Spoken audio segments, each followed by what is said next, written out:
All right, welcome to a new video. I'm here at this condo that I'm supposed to be buying today. I just pulled up, the mobile notary is about to pull up here. I'm gonna sign and get this. So literally today is the 19th. Let me double check actually, hold on. Oh, it's the 19th. I'm literally closing today. Looked what happened last night. So I don't know if you guys remember this. I showed you this. This was not like this before. This place was a piece of garbage, don't get me wrong, but we just got some extra presents literally like the day before closing. So I'm about to throw up. Oh, so there's water damage. Oh, I literally gotta get out of here. That was legit me gagging. Oh my God, I have tears in my eyes. Can you see that? Oh my God, give me a second. So, Jesus, that's bad. The water, there was a leak in the pipes on the condo that I'm buying today, and I don't own it yet officially, but I'm gonna own it literally, hopefully by the end of the day today. The condo association, however, is in theory supposed to be responsible for anything behind the walls. So like piping, electric, that's supposed to be on them. Here's the issue though.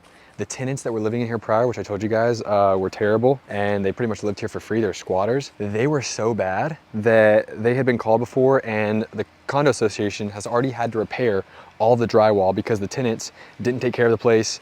They didn't report when it was flooding, things like that. So literally, the condo association is talking to me, they're like, hey, like, we get you're gonna try to come help it, but like we've already repaired that, and like that's on the tenants, which then transfers to being on the owner technically. Well, the owner didn't deal with it because her husband did.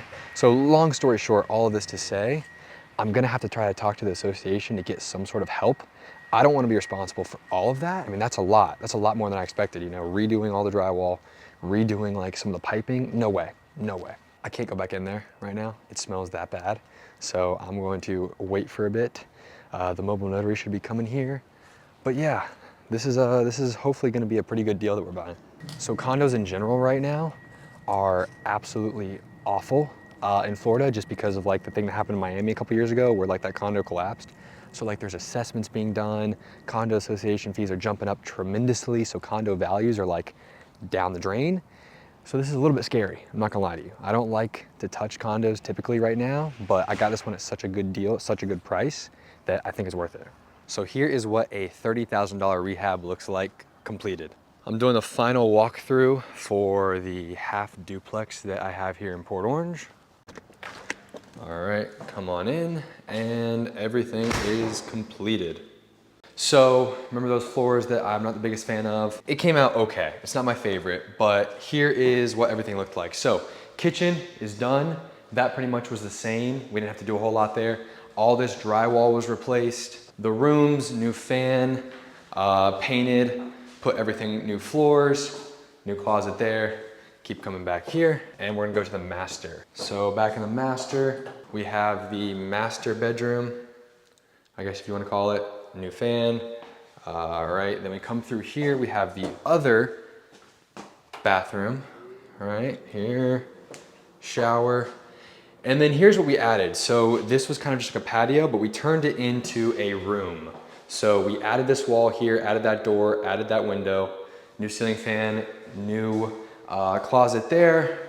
And then just to kind of show you, this is what we added. So it's freshly painted. All this was added here. You can kind of see where our side starts. So that is brand new. And yeah, so we turned this one into a room. And then lastly, through the room, we redid the garage. So it has new flooring, and that's pretty much it, cleaned everything out. So with all that being said, that is around almost $30,000 that we spent on this. That's with flooring, new drywall, adding the new room, updating everything that I kind of just showed you. That is what around, I wanna say it's like $27,000 and some change. I'll get the final number, but we're done. So now I just came to do a final walkthrough. We need to have it deep cleaned. We will have this bad boy listed by the end of this week. Today is December 30th. So I'm hoping that we can go and get it done, listed before the end of this week, you know, start of the new year. That's the plan, but this is the final walkthrough. Everything's completed. Wasn't that bad. This was a solid project. I am probably gonna look to get some of these little lights to add here, but other than that, pretty simple project. Like I said, that is around $30,000 rehab. So buy once again for $124. We're gonna put around 30 into it, and then hopefully I'll be selling this thing for around 2:30ish. So that's the plan. Start to finish, it took us around 4 weeks. So that's an idea. We had a few mishaps there. We're kind of waiting on the back room, some deals, dealing with that, and then on to the next. On to the next house here in New Smyrna that we got under contract last week. And go figure, it was flooded in a storm. That's another one. So you walk in here and oh boy, it got completely beat up. All the drywall needed to be taken out. I mean, it is an absolute doozy. So situation here was the guys that are selling it to us actually flipped the property. It was in like really good condition. They had it for sale. It was actually under contract, believe it or not. And then the storm came through, obviously, and the buyer didn't want to buy it again, of course, because it needed to be completely redone. So now, instead of fixing it up again, they're gonna take their insurance money and then just sell it to us as is. So they don't have to go through the whole process again and deal with doing the whole flip. But it was a big one. So here in New Smyrna Beach on like over an acre, and they did some pretty like high-end finishes. I mean, you know, it was nice. I mean, cabinets are still in decent shape. Here, these ones I think will be able to be saved. I'm pretty sure. I mean, you know, those aren't bad. Well, I say that, it won't close there. Not bad. Not bad. I mean, like if you can kind of see, you walk in here, here was one bed, walk back here, here was another. But like, you know, they did a good job. I mean, here's the shower. Here is master bath was nice. They did a good job on the shower. It sucks, man. I feel terrible for them. They're gonna have to, you know, we're gonna have to redo everything. Good news is though, for us, if we do end up buying it, the thing is we already have the exact blueprint. We're just gonna come in, fill in the gaps again, and just do the exact same thing. I mean, it's just gonna be a bunch of drywall work, doing some flooring, and then updating all the finishes. So it is pretty simple in that regard. That is the good news. The one issue though is they had it for sale for a while. They started off way too high at like 575 and then ended up dropping it like 100 grand. So I think they were under contract around 475. But if you can see back here, it's got a lot of land. So interesting project. Numbers, like what I think it looks like. We would end up buying it at 280, then probably end up putting around $50,000 or $60,000 into it. Doesn't need a ton, like the roof's good, plumbing's good, electric's good, like all that's good. It just needs to, all the cosmetics once again. So we put around 60, let's call it $50,000 into it. And then the selling part is what's tough. I don't exactly know. So the thing is, when it comes to selling this house, I think that it could probably sell for like middle to low 400s. I don't feel super confident in like that 475 number, but buy it for 280, put 50 into it, sell it for hopefully like 430 to 450 would be the play. The problem is there's not a lot of comps, so we don't have a ton of like things to compare it to, which makes it kind of tough. It's kind of a shot in the dark over here in New Smyrna in like these larger acreage lots. So I mean, if you come out here and look at like curb appeal, all this is beaten up because of the storm. But yeah, I mean, the house is nice. It's a cute looking house, you know, not bad.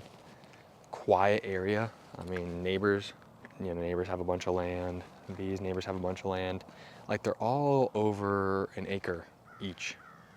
Like there's an acre right next door with a pond on it. The guy bought just the land, parked his boat over there. He bought it for like 150, just the lot. So that's one I'm working on right now. It's in New Smyrna. Hopefully, we'll see if we can get this thing taken care of. I'm gonna come get my guys to come take a look at it, make sure that I'm not missing anything crazy. But yeah, that's one that I will probably take down to flip, depending on how things are looking cash-wise. If I can start moving some of these other projects, I'll feel a lot more confident taking more on. But we're getting out of slow season. We're getting to the beginning of the new year. So hopefully we can have some stuff like this hit the market like in spring, and then we will go from there. All right, so I'm back at the condo I just bought, and we are working hard on this bad boy. We are demoing everything. So here was the bathroom, and literally we had to take out all the drywall because it was all moldy and like water damaged because there's a leak up there. So like this was the master bathroom, and this is the, you know, the other bathroom. Obviously they're connected, but now you can literally see between them because we had to take out all the drywall.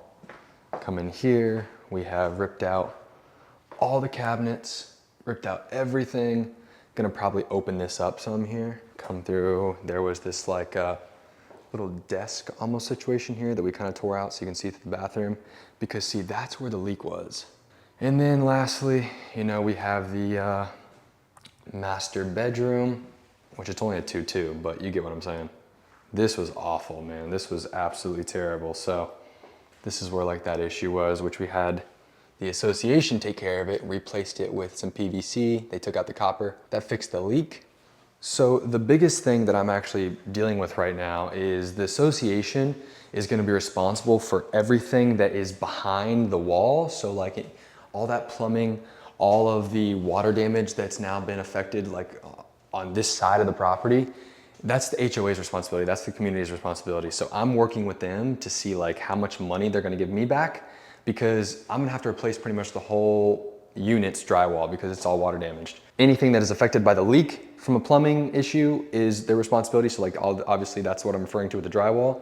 So what I'm gonna do is I told them, hey, listen, instead of you guys having to like get your own contractors and do all that work, how about we just agree to let my guys do it and then that you reimburse me? So we're gonna give them some quotes, deal with the community. That's the one thing with condo associations is like a lot of them, especially right now, are getting absolutely screwed. So that's something I'm trying to work with, you know, make sure that I don't screw them, but because they're going through like assessments and stuff like that. Fortunately enough, this association is all good. You know, this one isn't super duper old. They have a new roof. Everything structurally is fine. So like those big assessments that you're hearing about in like Florida and stuff like that, we're not gonna have to deal with that. A lot of the condos, especially like by the beach side, are getting absolutely waxed because they're gonna have to get up to code and like all these assessments, and they're just coming in and be like, hey, you guys own the condo, so you're gonna get hit for it. Well, fortunately with this one, we're not gonna have anything major. We're just gonna increase the HOA payments starting January. So for me, it's only like 30 bucks extra a month, which I can still sell that. We're also by UCF, which is the school I went to. So a lot of people that live here, even the one upstairs. So the one upstairs was bought by a parent to let their kids live in. So that may be like the people I'm gonna end up selling this house to or condo, but I'm not the biggest fan of condos unless I get a steal, which I did for this one. So I'm thinking that all of this will probably cost 35 grand to fix. And then hopefully the condo association will give me some money back. So if I can be all in around $30,000, that would be a huge win. All right, that's the end of this video. So I am going to wrap things up here. I have a few more properties that I'm looking at. I'll update you guys on those in the next coming weeks. Side note, just a reminder, a big thing that I'm focusing on that I'm trying to get better at is just like focus in general. Trump just got inaugurated today. So, you know, there's like this whole meme coin crypto thing that was going crazy. I put some money into that. Pretty much lost all of it. Stay focused, make money on things that you know how to make money on, and like don't have shiny object syndrome. Hormozy was talking about the entrepreneurship cycle, about how whenever you get into something, you have uninformed optimism. And then, you know, that's at the beginning, you think everything's gonna go really well. Then you have informed pessimism. When you get into the business, you realize like, man, this is a lot harder than I thought. And then you're kind of in the valley of despair. Once you're in the trenches, once you figure out the actual inner workings of the business, it's super easy to kind of have shiny object syndrome and think, man, okay, this sucks, this is hard. Like, let me go hop into something else, you know, whether that be crypto or another venture, whatever the case may be. There's a bunch of things, right? And so for me, I need to keep a narrow focus on getting really good at one thing. And for me right now, that is real estate. So flipping, wholesaling, that sort of thing, not getting distracted. Just reminders. These are simple reminders that I could just do a better job of. But yeah, that's pretty much that. My little rant there for myself. That's it. Peace.